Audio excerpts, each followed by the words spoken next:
Hi guys, this is Dr. Jim on the IIOM YouTube channel. Welcome, and today we have a really exciting topic for you. We're going to talk about the hidden health killers in your kitchen. But more importantly, we're going to talk about how to fix them as well. And you probably didn't realize that some of the most dangerous health killers are sitting right there in your kitchen.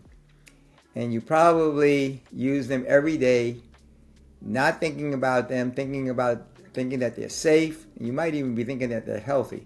But in reality, they're really silently draining your energy, damaging your gut, and really speeding up the aging process. So today, what I like to do is kind of expose some of the top hidden health killers in your kitchen and show you some really simple ways to swap them out so that you can protect your health, your family, adding 15 to 30 productive years to your health, the original medicine way. So let's talk about the first one. The first one is seed oils. This is one that a lot of people are really confused about. There's a lot of misrepresentation.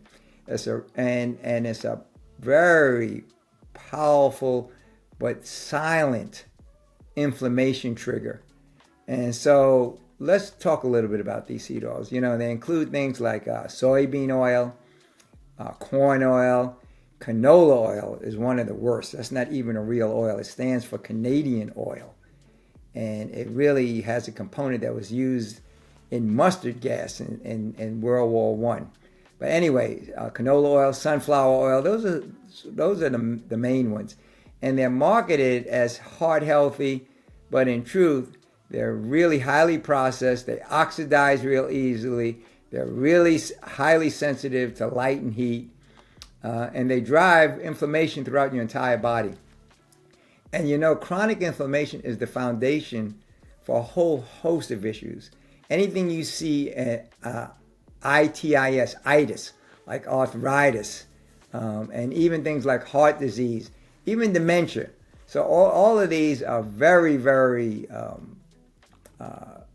amenable to inflammation, and seed oils contribute to that quite a bit. So instead, you might want to consider switching to more natural oils. And my favorites are virgin olive oil, avocado oil, and coconut oil. And avocado oil, and particularly and coconut oil, are really better for cooking. It has a much higher heat that it can stand and light, and so it doesn't turn rancid, and it doesn't create the same problems as those seed oils that we mentioned. Extra virgin olive oil is particularly good. It's very good for your liver, very good for your joints, your system in general. And your body will thank you if you kind of switch out those other seed oils for these kinds of oils, which will provide much less inflammation. And so it will give you more stable energy, as well as adding productive years to your life. The second one I want to talk about is plastics and microwaves. The plastics and microwaves can provide major hormone disruptions in your system. And if you're microwaving your food in plastic containers, you're likely even accelerating and exacerbating the situation. There's very harmful chemicals that are called BPAs, phthalates, and these things can kind of leach into your meal. And the problem with microwaving is cooking it way too fast. It's not really cooking it properly. So the combination of the microwave and the plastics is a major contributor to endocrine disruptions. And so it can affect your hormones, it affects your fertility, your weight management, and even your mood. So that is the second one that you might want to focus on and pay attention to. And you might want to switch out and use. You can use glass, you can use stainless steel, you can use ceramic. And when it comes to microwaving, you really should minimize it because of what I noted.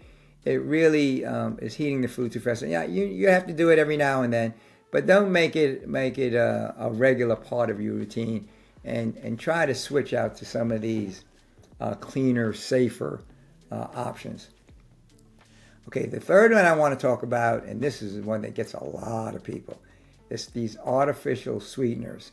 It's a very powerful hidden health killer. And it's things like the major ones that you'll see in a lot of labels are aspartame, sucralose, sweet and low, saccharin. There's at least 15 to 20 of them, but these are the major ones. And, if you can't pronounce it, your body can't either. That's a rule of thumb I use a lot of times. And even these sugar-free gums, chewing gums, that's a problem as well. And you'll find it in a lot of the protein powders. And so, you're thinking you're cutting calories, but studies are showing they really confuse the brain, they disrupt your gut bacteria, and can actually increase your cravings for the real sugars. So you might want to use more natural sweeteners. Stick to the God's original plan and the original sources for sweetness. And there's raw honey, dates, date sugar, coconut sugar, maple syrup, and even pure stevia. Stevia is up to 600 times sweeter than sugar without the side effects, but you want to be kind of careful with it. People tend to use a little too much. You only need a little bit because of that factor of sweetness, and it might take a little bit getting used to initially, but you really would appreciate it, and it really is nourishing, and it works very, very well for you. So pure stevia is one of those things that you might want to try. But raw honey, the date sugars, coconut sugars, maple syrup are generally available. Now the fourth one is another big one, and it's the toxic pan, those non-stick cookware that we use. And most people don't realize it, but these non-stick pans are very, very problematic. They're fine if you don't use them, but once they're heated, that Teflon and those other non-stick coatings can release toxic fumes and chemicals that studies are showing a link to cancer. And like we said earlier, with the seed oils, and you compound it with then cooking the seed oils in it, it can actually the studies are showing that it's linked to cancer, to hormone issues. And it's not a direct cancer problem, but it's so compromising your immune system that it makes you much more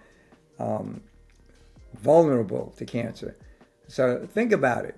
You're cooking your healthy vegetables in a pan, and even your selected meats, and carefully sourcing them, and then you're adding all of these poisons that are slowly impacting your life. So, there's much safer alternatives. Cast iron and stainless steel are much better choices. Yes, they do take a little bit more care, but isn't your health worth it? Okay, let's talk about the last one, the fifth one that I want to talk about for today. And that is processed foods. A lot of people, even vegetarians, you look at what they're eating, and they're not vegetarians, not even meatarians, if you want. Carnivores. They are processarians. And if you read those labels, you'll see there's a whole lot of things in there, as I said earlier, that you can't pronounce. And they're disguising themselves as natural, as low fat, as heart healthy, and a lot of times it's just the opposite. It's causing all kinds of problems. It impacts the ability of your liver to really break it down properly, and it doesn't contribute anything to your organ reserves. As I said earlier in many other forums, your body is made of 84 minerals, and you need these minerals, the best sources of them being from plants and whole foods, grains, legumes, etc. But even meat has these minerals. It just takes a little bit more work to pull them out sometimes if your digestion isn't strong enough. But a lot of these box cereals, these flavored yogurts and snacks are loaded with these hidden sugars, additives, and toxic chemicals. So just because it's sold in a health food store or it's in the health aisle of the supermarket doesn't mean that it's healthy. And as I said earlier, if you can't pronounce a lot of these words, your body can't pronounce it either. But your body can pronounce things like fruits, vegetables, legumes, nuts, seeds, and grains. And these are much better choices. So, try to focus on the foods that were provided for us according to our original design. Plant-based or even if it's meat, it's whole foods. And even those processed meats, if you're vegetarian, these fake meats, you're better off a lot of times if you look at some of these ingredients, eating the real deal, getting some good organic, grass-fed choices that your body can digest and prepare properly, etc. And you'll be doing yourself a whole world of good. So that's basically what I wanted to cover today. So the point is to summarize: what's in your kitchen might be silently killing your health, destroying your health. So, why don't we just take a step? Maybe this week you can start kind of looking at, focus on these kind of things and swap out your oil, replace the plastic with glass, use the microwave sparingly, ditch those diet sodas, and make these small choices a little bit at a time. And you'll find that over the next few days, few weeks, few months, you can integrate these in a very thoughtful way, and it will add 15 to 30 productive years to your life. This is part of that original medicine, the most powerful system known to man for preventing and reversing all chronic degenerative diseases. And as we say all the time, these 8 laws of health that original medicine provide, if you do that in an integrated and comprehensive fashion, it takes care of all those 800 to 8,000 different disease names and conditions. And just naming something doesn't either provide much information a lot of times, and it doesn't solve it. But these kinds of tips you can take a giant step towards addressing those things. So hopefully you found this to be helpful. And if you found it to be eye-opening, share it also with your friends, your family, associates, with a loved one. And don't forget to subscribe to our IIOM YouTube channel for more natural health wisdom, straight talk, and these very powerful principles of original medicine. So until next time, I want to wish you health, happiness, and God's richest blessings. Bye for now. God bless.